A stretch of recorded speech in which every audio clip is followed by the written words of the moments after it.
Hello दोस्तों।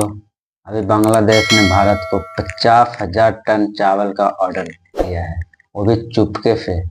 ऊपर ऊपर से तो झगड़ा चल ही रहा है, चुपके से बोला गया है। आइए वीडियो देखते हैं, बाद भारत में ने बात करते बांग्लादेश पर ऐसा नमक छिड़का है कि जिसकी जलन कई सालों तक रहेगी। बांग्लादेश अपनी औकात और अपनी हैसियत भूलकर इंडिया को आंखें दिखा रहा था और पूरी दुनिया को ये जाहिर कर रहा था कि भाई हम इंडिया से नहीं डरते, लेकिन पर्दे के पीछे इंडिया से ही भीख मांग रहा है। जी हाँ, आप बिल्कुल ठीक सुन रहे हैं। बांग्लादेश ने भारत से 50,000 टन चावल मांग लिया है, लेकिन भारत ने बांग्लादेश को ऐसा करारा जवाब दिया है कि बांग्लादेश की 7 नस्लें याद रखेंगी। भारत ने चावल भिजवाए तो जरूर हैं, लेकिन बांग्लादेश को नहीं, बल्कि अफ्रीका के एक छोटे से शहर को। इसे कहते हैं भिगो भिगो के मारना। इसी मुद्दे पे बात करेंगे आज की इस वीडियो में, तो ये चलिए हमारे साथ। सर, पहले जो बांग्लादेश इंडिया को आंखें दिखा रहा था, अब इंडिया से चोरी छुपे जो है वो अच्छा चावल है, मांग रहे हैं। भारत अब चावल इंडिया को ना कह दे। रहा है जी आप हमें 50,000 अफ्रीका को टन जो दे है दिया ना, वो चावल दे दें, बांग्लादेश को हम दे ही कोशिश ना, भूखे करेंगे मरे जल्द ही सारे। आप लोगों को पेमेंट कर दें। अच्छा, फर्स्ट ऑफ ऑल तो ये कि देखिए इंडिया ने पर्दे के पीछे से चावल मांग रहा है, 1971 से लेके अब तक चोरी छुपके। बांग्लादेश को बहुत ज़्यादा आउट ऑफ द वे जाके सपोर्ट किया। मतलब वहाँ पे उनकी इलेक्ट्रिसिटी का एक मतलब एनर्जी का एक बड़ा हिस्सा जो है वो इंडिया से आ रहा है। ठीक है, इन्वेस्टमेंट्स जितनी हैं उनका 80 to 90% इंडियन लोगों की है। इंडस्ट्री में 50% इंडियन लोग हैं। ठीक है, तो जो इस तरह से होता है बेवकूफ़ी करनी कि किसी भी देखें, आपने अपनी रिजीम चेंज करनी थी, आपने अपना सेटअप चेंज करना था, अपनी हुक्मरान बॉडी को रिस्ट्रक्चर करना था, आप करते। लेकिन किसी भी कंट्री के लिए किसी भी आप एक इनकलाब में जा रहे हैं या नहीं जा रहे, सो कॉल्ड इनकलाब जिसको आप कह रहे हैं, लेकिन किसी भी कंट्री के उसकी फ्लैग की बेहुरमती करना या लोगों को गालम गलोच करना या उनसे इस तरह से नफरत का इजहार करना, और वो भी उन लोगों से जो आपके मोहसिन हों। ठीक है, देखिए आपको किसी ने ज़बरदस्ती नहीं कहा था कि उनकी गोद में जाके बैठो।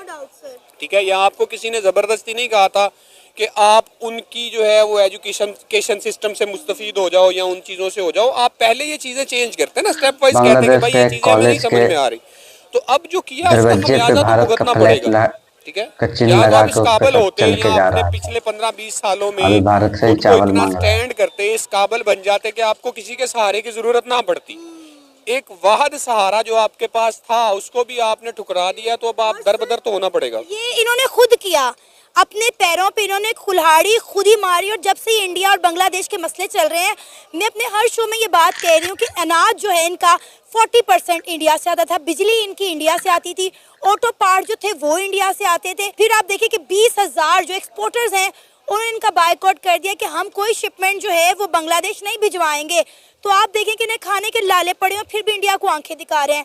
कभी उनके बॉर्डर पर ड्रोन लगा रहे हैं, कभी उन ड्रोन्स को उड़ा रहे हैं, कभी इंडिया को कह रहे हैं कि जी हम कोलकाता पे कब्जा कर लेंगे, हम बिहार पे कब्जा कर लेंगे। और अब जब भूख के लाले पड़े हैं तो उसी इंडिया को कह रहे हैं कि 50,000 टन जो है आप हमें चावल भिजवा दें। हाँ, तो ठीक कह रहे हैं ना, वो कह रहे हैं कि तुम्हारा ही खाएंगे, तुम ही को मारेंगे। तो इंडिया को इतना बेवकूफ़ समझ रहे हैं कि ये हमारा खा के हमें मारेंगे तो इनको चावल दे दो। मतलब इंडिया को क्या समझा हुआ उन्होंने। ठीक है, तो देखो बात ये है कि ये लड़ाई झगड़ा किसी भी सिचुएशन में, किसी भी सूरत हाल में लड़ाई झगड़ा कोई हाल नहीं होता, चाहे वो आपका घर में हो, चाहे वो आपका गली मोहल्ले में हो, कंट्री लेवल पे हो, किसी भी लेवल पे हो, लड़ाई झगड़ा हाल नहीं होता। अगर आपने लड़ना भी तो एक बार सामने वाले को देख तो ले कि वो हमारा पेट पाल रहा है, वो 1971 से हमें सपोर्ट कर रहा है। और आप देखें मजे की बात, इंडिया ने क्या किया है, इंडिया ने इनको राइस भेजने के बजाय 1,000 मेट्रिक टन जो है वो अफ्रीका के एक छोटे से शहर को भिजवा दिए हैं। मतलब कितना मजे का प्रैंक किया है। देखिए, इसको मैं प्रैंक तो नहीं कहूँगा। इंडिया ने पहले जो इन्होंने लोगों ने शोर मचाया हुआ था वो यही था कि ये जो इंडिया लोडिंग करवा रहा है ये बांग्लादेश के लिए ही करवा रहा है, लेकिन एट द एंड उन्होंने वहाँ पे भिजवा दिए। वहाँ पे भी ज़रूरत है इंसानों को, वहाँ पे भी इंसान ही हैं, भूख से मर रहे हैं। मैं इसलिए नहीं कहूँगा कि यार ये मुसलमान है और वो मुसलमान नहीं है, या ये हमारे पाकिस्तानी थे पहले पाकिस्तान था। मेरी ये हमदर्दी नहीं है, मेरी जितनी इनके लिए हमदर्दी है उतनी ही उनके लिए हमदर्दी है कि वो भी इंसान है। तो वो उस पर तो मैं कोई इस तरह का आर्गूमेंट नहीं करूँगा या कमेंट नहीं करूँगा। बात यह है कि देखिए, आप एक तरफ से मतलब हथेली कर रहे हैं भीख मांगने के लिए, और दूसरी तरफ से आप कर रहे हैं कि मैं ऊपर से थप्पड़ भी मारूंगा। तो जिसको आप थप्पड़ दिखा रहे हैं उसको आप हथेली पे, आपकी हथेली पे कुछ रखेगा वो, ये तो अब कॉमन सेंस की बात है। और बाकी आपने रही बात वो कहे जो आपने पहले सवाल पूछा कि आप लड़ने से पहले ये तो देख लें कि सामने वाला कितनी ताकत रखता है या कितनी कुव्वत रखता है, तो बाज़ औक़ात इंसान का खुदकुशी का दिल करता है। तो सही वो बात बोल रहे इस्लाम हैं। में एक चीज़ मौलवियों ने बड़ी मतलब मशहूर की हुई है लोगों के लिए अपने, खैर वो बहस और तरफ चले जाएगी। इनके अपने बच्चे मर जाएं तो शहीद होते हैं और लोगों के मरे खुदकुशी करके तो वो जहन्नमी होते हैं। तो खैर वो उन्हें लग रहा होगा कि अगर खुद को मार लेंगे तो जहन्नम में चले जाएंगे, इनसे लड़के मर जाओ, खुदकुशी भी हो जाएगी और काम भी हो जाएगा। सर अभी आपको क्या लगता है कि इंडिया किस तरह इस सारे मसले को देख रहा है, क्योंकि बांग्लादेश तो इंडिया को उकसाने में, इंडिया को गुस्सा दिलाने में कोई कसर नहीं छोड़ा। कभी वो पाकिस्तान के साथ हाथ मिला रहा है जिससे इंडिया का हम रवायती हरीफ कहते हैं, कभी जो है इंडिया को, इंडियन आर्मी को कह रहा है कि हम जो है आपके इलाकों पर कब्जा कर लेंगे। तो इंडिया बड़े डिप्लोमेटिकली इस तरीके से सारे मामले को लेकर चल रहा है और मैं कहती हूँ इंडियन आर्मी ने अभी तक इस पर जो है कोई भी एक्शन नहीं लिया। हाँ, इंडिया की गवर्नमेंट ने अब थोड़े बहुत एक्शन लेना शुरू कर दिए। देखिए, फर्स्ट ऑफ ऑल तो ये कि मैं आपने ये एक हरीफ का लफ्ज़ इस्तेमाल किया, तो ये जो हरीफ है हमें एक दूसरे का हरीफ बनाया हुआ है। ये भी हमारी गवर्नमेंट ने और हमारी दोनों मुल्कों की इस्टेब्लिशमेंट नहीं बनाया हुआ है अपने फ़ायदे के लिए, ठीक है, अपनी हीरोगिरी दिखाने के लिए दोनों नेशंस को और दोनों कंट्री को आपस में लड़वाया हुआ है। तो मैं ये समझता हूँ फर्स्ट ऑफ ऑल तो ये चीज़ ख़त्म होनी चाहिए, ठीक है। बल्कि मैं बड़ा हामी हूँ इस चीज़ का कि इंडिया के साथ हमारे ताल्लुकात बेहतर होने चाहिए, हमारी ट्रेड होनी चाहिए आपस में, ठीक है, सभी कंट्रीज़ के साथ, नेबर्स के साथ। उसमें आप ईरान को ले लें, उसमें इंडिया को ले लें, उसमें अफ़गानिस्तान को ले लें। और दूसरी बात ये कि देखिए इंडिया ने जब तक उनको सपोर्ट किया उन्होंने अपनी मर्ज़ी की गवर्नमेंट्स भी वहाँ पे रखी, ठीक है। जो आपको खिलाता है, कोई भी बंदा जो आपको खिला रहा होता है या आपको आउट ऑफ वे जाके सपोर्ट कर रहा होता है, वो अपनी मर्जियाँ भी मुसल्लत कर रहा होता है। तो अगर आप उनकी मर्जी नहीं मानेंगे किसी की भी, या आप एक छोटी सी आप अपने घर में मिसाल ले लें, अपने गांव देहात में, मोहल्ले में मिसाल दे दें, जब आप उसकी मर्जी नहीं मानेंगे वो आप अपना हाथ खींच लेगा। वो कहेगा यार यही मैं, मतलब सॉरी टू से एक थोड़ा सा ऑकवर्ड सा वर्ड है, अगर बगल बच्चा रखना ही है, उसको खिलाना ही है, तो ये नहीं तो कोई और सही, ठीक है। तो देखिए जब तक उनकी मर्जियां चलती रही, हालात बहुत बेहतर रहे बांग्लादेश से, इवन उनकी इकॉनमी बहुत बेहतर थी, उनके रुपये की जो उनका टका है वो उसकी वैल्यू अच्छी हो रही थी, सारे मामलात अच्छे चल रहे थे। लेकिन अगर अब नहीं रही तो इंडिया ने अपना जो उनका अग्रेसिव, उनके अंदर वो मतलब इनको वो अग्रेसिवनेस दिखा रहे हैं या ये उनको गुस्सा दिला रहे हैं बेसिकली। पहले वो इतने गुस्से में नहीं थे, ये अब ज़्यादा दिला रहे हैं, ठीक है। तो उन्होंने शो तो करनी है। वो अब जो आप बात कर रही हैं कि उनकी स्टैब्लिशमेंट नहीं है, उनकी आर्मी ने अभी तक कोई स्टेप नहीं लिया, तो वो तो एक बहुत बड़ा स्टेप हो जाएगा ना। देखिए एक चाइना की एक पॉलिसी थी, चाइना ने कहा कि यार मैं किसी के साथ जो जंग है ना वो नहीं करूँगा, ठीक है, मैं लोगों को मारूंगा बिजनेस करके। तो आई थिंक सो कि इंडिया अब उस पॉलिसी पे है। इंडिया को पाकिस्तान से भी छेड़छाड़ करने में कोई अब मसला नहीं है, वो नहीं करते हैं, ठीक है।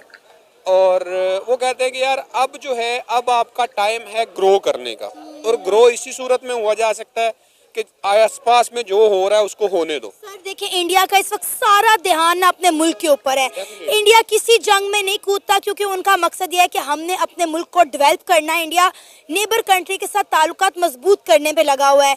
और अगर हम बात करें पाकिस्तान की, तो इंडिया पाकिस्तान के बारे में ये कहता है कि भाई हमें इनके साथ कोई जंग लड़ने की जरूरत नहीं, ये लोग तो अपनी मौत आप मर जाएंगे, जो हमारे सियासतदानों ने हमारे मुल्क का बेड़ा गर्क कर दिया है।